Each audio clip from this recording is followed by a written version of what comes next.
Are you ready to take control of your life and join a community of like-minded women who are on a mission to live their best lives too? Healthier, happier, and wealthier? Then get ready to find the support and motivation you need to pursue your passions and goals. Get ready to develop the courage to step out of your comfort zone and try new things. Join the My Best Life Tribe membership today and unlock a world of opportunities, empowerment, and sisterhood. Our exclusive community offers courses, collaborations, workshops, events, and so much more. Don't wait any longer to start living your best life. Visit our website, www.DrStemmy.com, and become a part of something truly special. My Best Life Tribe, where women thrive together. www.DrStemmy.com.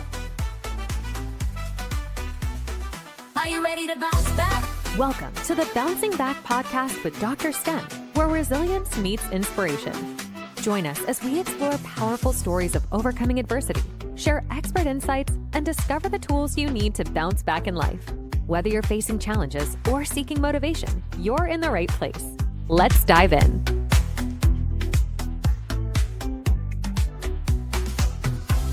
Hello, once again, and welcome to the Bouncing Back podcast. Let me tell you, I have to say this so that I can remember. So I just say to my guests, I'm like, you know what? I'm not going to go with the script.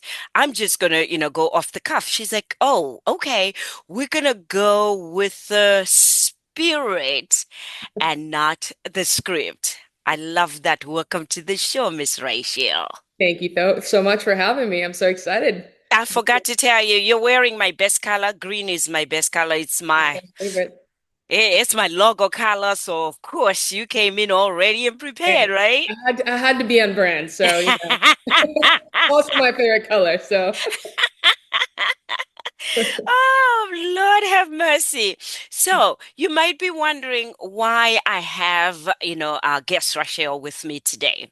Let me tell you, I don't know about you, but whenever I go on my Instagram or I go on my Facebook, I'm seeing this Airbnb business just like rapturing, especially for women. So she happens to be one of the best that I know that is in the business. So I decided, you know what, why don't you come and talk to us about this business of Airbnb? But before you do that, tell us a little bit about who you are. Absolutely. All right. So my name is Rachael Olivier. Let's see. What else do I share about myself? I grew up in the Caribbean, spent about 15 years there. I moved to the US in 2004. And ever since then, kind of like migrated my way from, the heat of Orlando down to the DC area, the Virginia area. About 2 years ago, I decided, to kind of venture outside of my norm, which is in consulting, and jump into that entrepreneurship life and jump into the Airbnb life. Part of why I decided to do that were many reasons. One, I wanted to kind of think about my future. Two, think about just what kind of additional income can I provide for myself to kind of set a financial nest egg, so to speak. And then really three, my primary driver is being able to retire my mom at some point very soon. That is awesome. You know what? It's one thing that every mother prays for, that they have children or a child that actually thinks about them and put them as priority. So I love that you're also doing this not only for yourself and your future family, but for your mom to retire your mom, as well.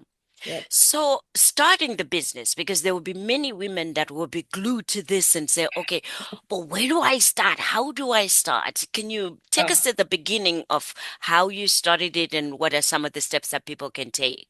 Absolutely. So first step is don't be on Instagram because it's going to influence you to start a business. So that'll be the first thing. Kidding. No, but so the way it started for me was really seeing different Instagram ads around like maybe you can operate an Airbnb, you can invest in Airbnbs. And the catch for me was like the long-term aspect of this where you're able to build wealth, you're able to get your time back and be able to spend the time the way you want it, whether it's with family, traveling, whatever you're passionate about, being able to actually do that. So the way that I actually started was seeing that. But the second part of it was basically signing up for a course where I had just kind of a preliminary, like it was a free course at the time, preliminary insight on like how do you actually do this thing? Like how do you operate like an Airbnb? Like where do you even start? So the first part where I learned was, starting with like figuring out what area you want to invest in. That was the first thing. And then from there, just being able to reach out to different owners if you're going to what they call the Airbnb arbitrage route. Reach out to different owners, ask them if they'd be willing or open to work with you and your business and be able to operate basically like a short-term corporate rental from their property. Oftentimes, there are owners that are very apprehensive of that, and then there are others that are like, "Well, you're going to be paying me rent anyway. You're going to be taking care of my property anyway. So why not? Like, if it's a win-win, right? Like they get to, get monthly pay, and then they get to make sure that their property is well taken care of. So a lot of owners, when they really look at it in the long term, they really are open to the idea versus a long-term tenant because it allows for them to know that their property is going to be in good hands and well maintained and well taken care of. But before I jump to really that part, one thing I have to take I have to take a step back and say is I needed to kind of also figure out like, what is starting that business? Like outside of like figuring out the property part, there's like the paperwork part, like where you actually have to put in an LLC together to be actually an operational business, but also to protect yourself. So if there's anyone that is wanting to start this journey, the very first step you do is create your LLC. Mind you, I was like, okay, what is an LLC? What does she do? Like, I had no clue what that was all about. Like, I was like, does that mean I'm now a CEO and a founder? Is that what that? It's like all these thoughts were like running through my head, and it was just so overwhelming. Yeah. So the one thing I'll say is like I've said many things, but just take it one step at a time. There's a lot of imposter syndrome in the process, and don't let that get in the way. One of the things that I did as soon as I did that free course, I did sign up for a paid one, but I ended up actually after that going to a Tony Robbins conference that really shifted my view, my perspective, and just gave me the kick in the gear because I was sitting for many months, just spinning my wheels. I was like, do I do this? Can I do this? Is it in me? And like just overcoming those thoughts and realizing like, yeah, like why not? Why not me? So just yeah, so I'm gonna leave you with that right now, but just kind of wanted to kind of share that journey and what led me to where I'm at now. Yeah, yeah. No, I love the fact that you mentioned the imposter syndrome Yeah. because, I mean, many a time the voice, that little voice within us says, I don't think I can do it. I don't have the education. Who am Yeah. I to do this? And it sounds like it's a lot of work, and it sounds like it probably won't work for me. And for those of you that were wondering what imposter syndrome is about, that's, some of those are some of the little inner voices or inner self-talk that happens. And what she's saying is it's normal. You'll feel that.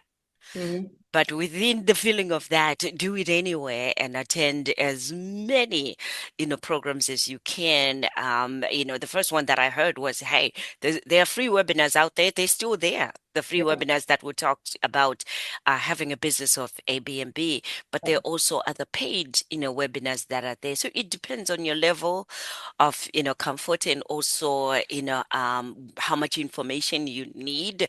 I call all of those webinars and pre-courses fire, Yeah. from within, because then once the fire is up and you're up and running, you're good. But if Yep. it's not and you still don't understand, then go for more and attend more. So Yep. right now, how many properties do you have? Talk to us about, the properties that you have, and are those open for rentals? And, I mean, I just want to know more about that. Yes. So in the process of scaling, but right now we're at 7 properties. One that's under my portfolio, meaning that that's under my company name that I'm managing. That's my baby, so to speak. And then 6 others that I'm actually managing for other people. So other people who don't want to deal with the day-to-day of Airbnb, other people who just don't really care to be part of it. I love hosting, so this is something that I really truly enjoy, and it's like just kind of a passion for me. So for a lot of owners turn to people like me who are like, Yes. hey, I don't want to do this. Like, please, please just take care of it and send me my payment at the end of the month. Thank you. So, Yes. so yes, that's where we are now. I love that because I would be one of those people that don't want to have anything to do with them. Yeah. I want to buy the property, and now that I know you, I will be like, close my eyes and say, you're good at it, and you're very passionate about it too. So to me, to book people, make sure the place is cleaned, and then it's open for the next renters that are coming in, that would be, way lot. But for those of you that are looking at it and saying it's a lot of work, that's where she gets the baton. You get the property, give her the baton and say, listen, you hire the cleaners, you make sure our property is ready and available, and you make sure that it's, put in the Airbnb website where the availability is. Because I've had, the time to say, show me. And she goes through the websites and I'm like, this is just like right, operating a plane. That's a Yeah. lot of websites and everything. It is a lot. It is a lot. Oftentimes people know, this business as just Airbnb, but there's so many other, because Airbnb's built a really great brand for themselves, but there's so many other like online platforms that we have to put like properties on. Like you have Booking.com, we have VRBO. So like being able to like interact, like have all the properties integrated into those systems in addition to some others that I'm not listing and are also our private booking website too. That you get to put those properties on if Yeah. if hired. Yeah. Okay. What is your website again where they can It's restingpearlproperties.com. Oh, well, you know what? I will also put that link wherever you'll be seeing this this interview that we're doing today.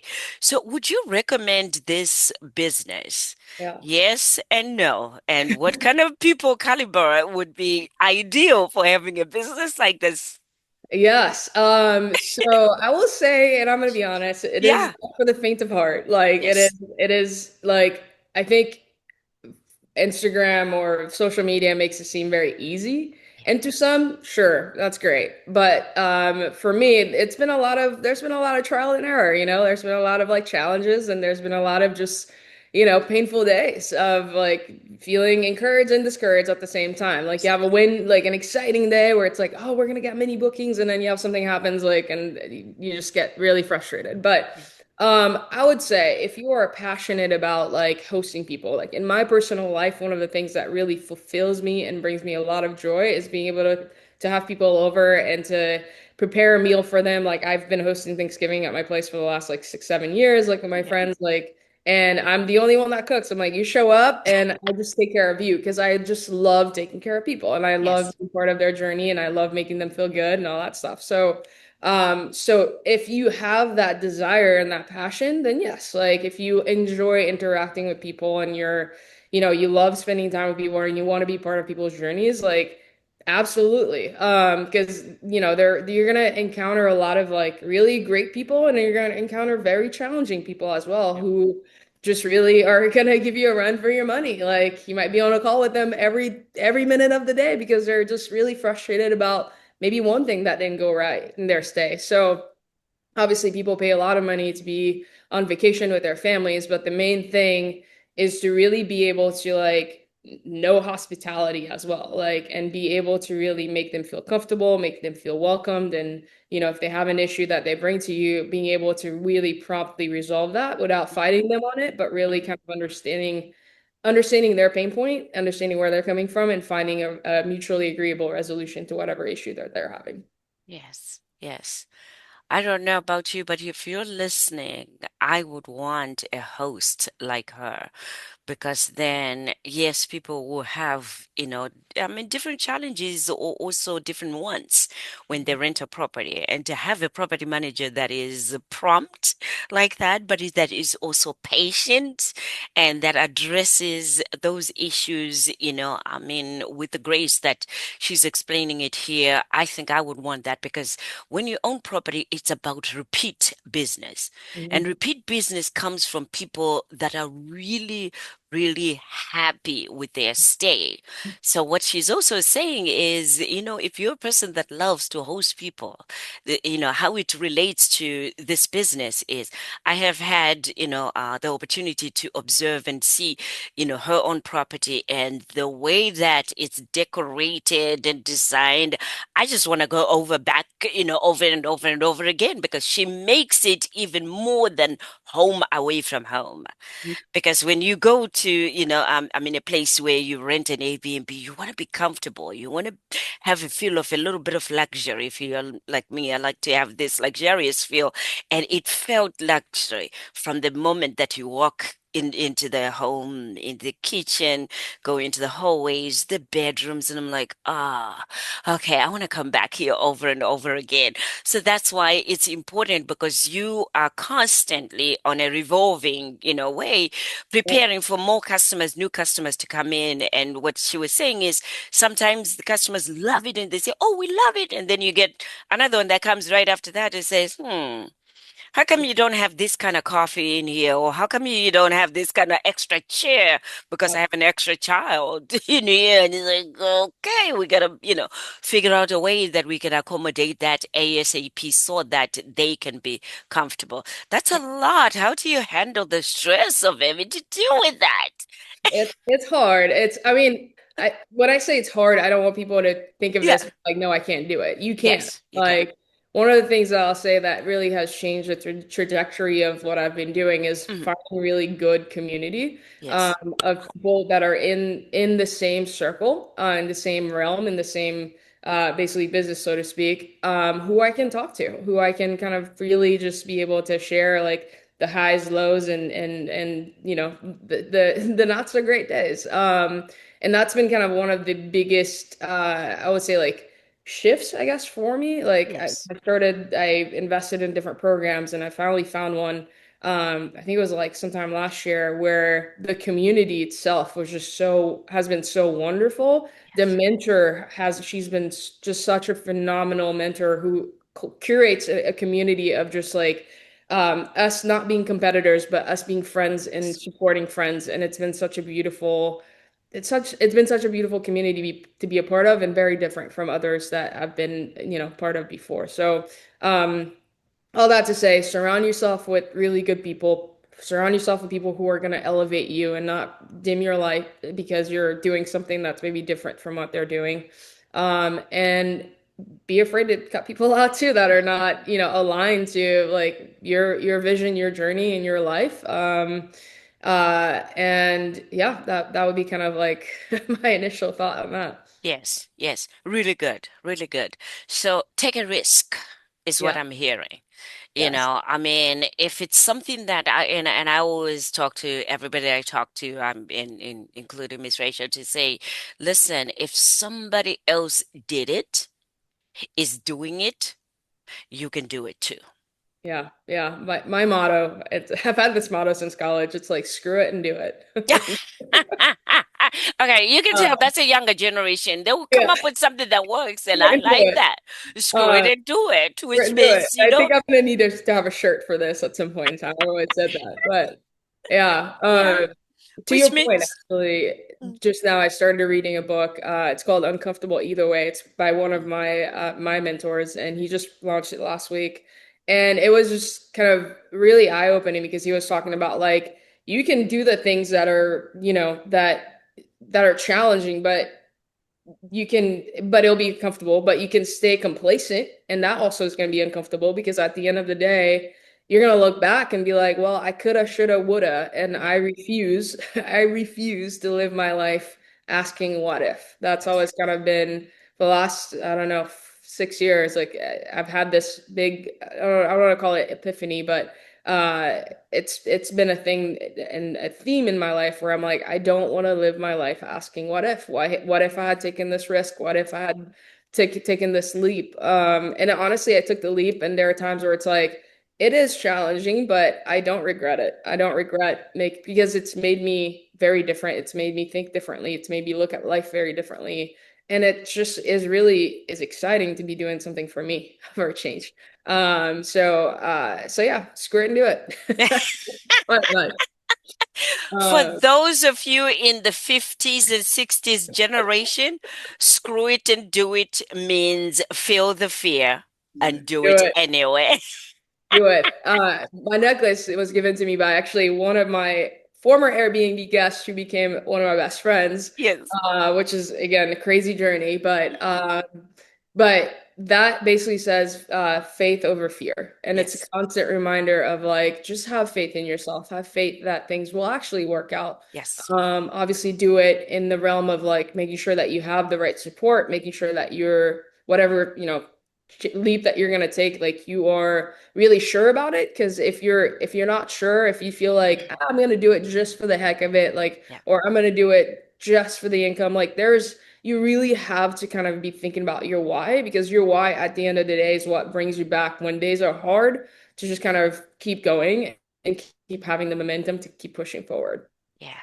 Yeah. Well said. Well said.